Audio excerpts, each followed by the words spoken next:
La rentrée scolaire 2016-2017 s'est déroulée normalement dans toutes les provinces du pays, ont constaté les députés membres de la commission en charge de l'éducation, de la jeunesse, des sports et de la culture à l'Assemblée nationale. Cette rentrée des classes a eu lieu dans un contexte de démarrage de l'école post-fondamentale, un projet phare du ministère en charge de l'éducation. Au cours de la présentation du rapport de leur descente, ils ont constaté que malgré cela, quelques défis restent à relever pour atteindre les objectifs d'un enseignement de qualité. Il y a entre autres le manque d'enseignants qualifiés suffisants, l'insuffisance des salles de classe, surtout pour les écoles de métier au moment où la demande ne cesse d'augmenter. Ces honorables députés ont relevé aussi le manque de bancs pupitres suffisants et de matériel didactique comme les livres. Dans certaines écoles fondamentales, surtout celles de la capitale Bujumbura, les classes sont surpeuplées.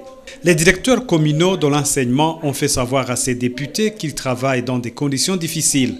Leurs frais de fonctionnement leur parviennent tardivement et ils disent qu'ils ne reçoivent plus de primes.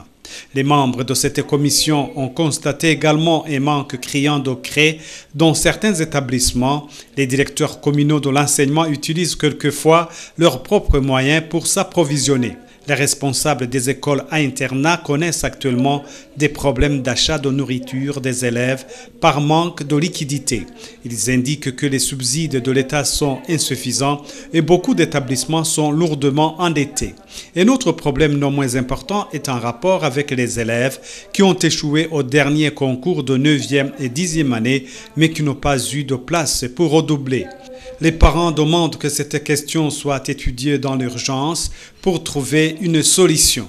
Dans l'ensemble, la population demande à l'État d'augmenter les subsides des écoles à internat, d'équiper les bibliothèques et les laboratoires, d'harmoniser les conditions d'études dans les écoles pilotes d'excellence et d'organiser une formation appropriée aux enseignants des écoles fondamentales et de métiers. Après des échanges sur ce rapport, les députés ont suggéré à la commission de prévoir une autre descente dans les universités et établissements d'enseignement supérieur. Il est prévu prochainement une séance de questions orales à l'Assemblée nationale adressée à la ministre en charge de l'éducation, de l'enseignement supérieur et de la recherche scientifique pour trouver ensemble des solutions à tous ces défis.